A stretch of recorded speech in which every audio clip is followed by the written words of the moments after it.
Right, welcome in everyone. Jason Hackett, Alicia Lewis with you here to kick off this Friday. Maybe a good weekend to get out to that social district and get outside. It's going to be absolutely beautiful. Why not? We're going to be checking with Audrey. She's giving us the details in Anoka on the district in just a few minutes. But let's get out to John. You might need a light coat today, but don't let it scare you from the weekend. No, I mean, the weekend is going to be amazing. Today is going to be a mainly dry day, depending on where you live, unless you're northeast of the Twin Cities, up towards maybe Pine City. And you can see the clouds are a little thicker here, and that's because we just had that rain band exit, and now it's up in northwestern Wisconsin, So we are going to deal with cooler conditions today. I just don't think we can warm in this atmosphere with cloudy skies and northwest winds. Maybe you pull out a 50 or 51, but I'm not saying it's cold out. It's not. It's going to be chilly all day. 40 in Brainerd, 46 here in the Twin Cities. The low is sitting right here, and you can see when you get behind the low, it draws down that north wind. So north winds, cloudy skies, right around 50 degrees today. So keep the jackets on. But like I said, hey, this weekend looks amazing. We'll take a look at it in your forecast. Alicia? John, thank you. Let's give you a look at the Metro map. There were a few reported incidents on the roads this morning, mostly all clear. There was one up near Anoka. Coon Rapids had a reported crash on the 10 eastbound, but it looks like it was cleared up this morning. I can't show you any of the traffic cameras, unfortunately. They're down. But just something to be mindful of. It's not causing any slowdowns this morning. We do have breaking news to get to this morning. In the last few hours, we've learned a fourth person has died from Tuesday's targeted attack in the Midtown Phillips neighborhood. Last night, police also announced an arrest in the case. Let's get right out to Michelle Beck at police headquarters with the latest on the investigation. Michelle. Well, Minneapolis police made headway with that arrest, but they also shared the grim update just minutes after midnight that a fourth person has now died after being shot. Remember, the Tuesday night shooting on East 25th Street already claimed the lives of 3 people. Now this fourth victim, police say, was a 28-year-old man who did not make it out of the hospital. I just checked the Hennepin County Jail roster. That's where the suspected shooter, James Ortley, is now, waiting to appear in court this afternoon at 1:30.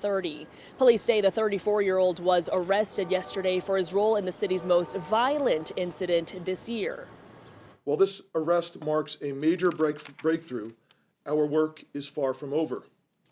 We continue to seek information and assistance from the public regarding this fatal shooting and 2 additional homicides that occurred later on April 30th. We believe that other individuals may be involved. And late Tuesday night, we know a second person, a woman, was also taken to the hospital. But from police's latest update from overnight, it's not exactly clear how she's doing this morning. Back to you. All right, Michelle Beck reporting live this morning with the latest on that case. Thank you. Now, despite the arrest, as you heard, Minneapolis Police Chief Brian O'Hara says they're still looking for anyone else involved in the shooting, and the shooting just 14 hours later believed to be in retaliation. So anyone with information is asked to contact the U.S. Marshal's Office. Of course, we will continue to monitor this developing situation on our streaming app, KARE 11 Plus. Download it on your TV and watch for free. Developing this morning, fans around the world are remembering singer-songwriter Jill Sobule, who died in a Woodbury house fire early yesterday morning.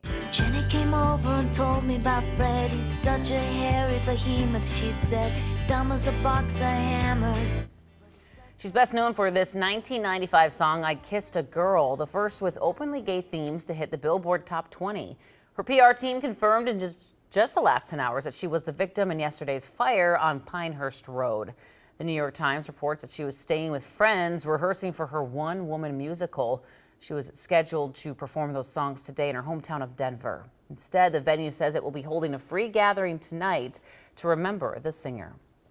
Well, while you were sleeping, a tariff exemption for low-cost Chinese imports ended, and it could mean your prices that you see on places like Amazon, Temu, and Shein may go up. This is due to executive action from President Trump last month impacting Chinese imports worth $800 or less.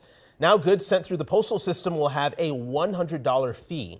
And starting June 1st, the flat cost option will rise to $200. Items shipped another way will likely face Trump's 145% tariff hike. Maybe the children will have $2 instead of $30, and maybe the $2 will cost a couple of bucks more than they would normally. In the next 24 hours, a new 25% tariff on auto parts will go into effect. Trump signed an executive order earlier this week, easing up on those tariffs, allowing reimbursements for domestic car producers importing car parts.